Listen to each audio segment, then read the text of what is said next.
G'day everyone, welcome to the first video of 2019. Now it is a very simple one, there's no intros, there's no fancy animations because I'm still working on all my overview and my behind the scenes visuals to roll out shortly. So this is a nice quick simple update on what has been the most and frequent and recurring question throughout my whole YouTube career here. And every time it comes out, I've got different answers. So here's a nice quick video to give you guys straight up the answers, the comparisons of what is the foam that I use for these props before we jump in and start doing many of them throughout the year.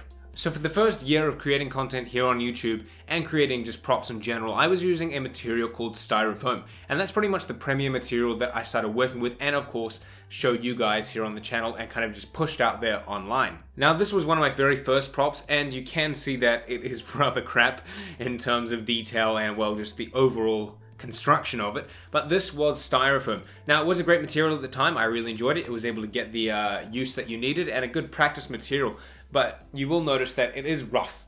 It is very similar to polystyrene in the sense that there is some inconsistencies. It's not a huge dense material, much like the stuff I'm using now. From that, I then moved on to Styrodur. Now this is the one most of you guys are more familiar with. This is the high density foam, the one that I absolutely fell in love with and used for about 3 to 4 years, creating over 300 props from. And I love this material. This is fantastic. Unfortunately though, in this day and age, it is actually being ruled out. They're finding newer ways to kind of replace this material. It's not necessarily needed as an insulation board in the house. So the technical and constructive purpose for this is being ruled out and replaced. Therefore, finding this is very difficult, especially in New Zealand. It's almost impossible.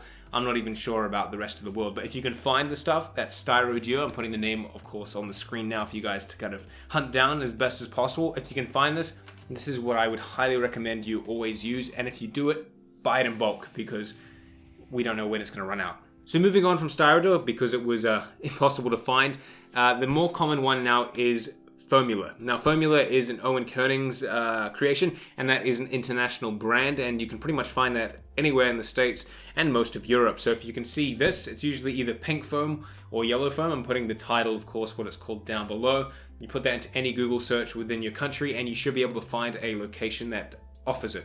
Now the best thing about Formula, to be honest, is its value for money. I mean, I have about 6 or 7 boards behind me right now. I've got 2 more behind the camera and 2 more behind the shelving there, and all of that was about $80 to $100. So that amount of money in the amount of props you can get from that is ridiculous. I mean, I could probably get about 8 to 10 pistol-sized props out of one of these half-side boards, or maybe 3 assault rifles from one of those boards.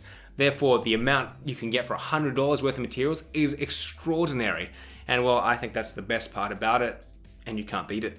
Oh, and FYI, if you were looking online and trying to figure out why you couldn't find these half-sized boards like mine, they actually do come in 2.4 meters, around about that, by like 600 by 800. So therefore they are long boards, but I just went ahead and cut them with the craft blade and half on site.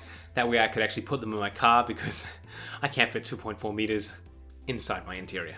So that's it, nice, quick and simple. Obviously I want to make sure you guys can achieve the best out of your creativity, and giving you that information right off the bat rather than repeating it every video is something I'm pretty keen on doing as well, because that saves me time, saves you time, and well, that's what we're after. But thank you so much for watching and I will catch you in the next video.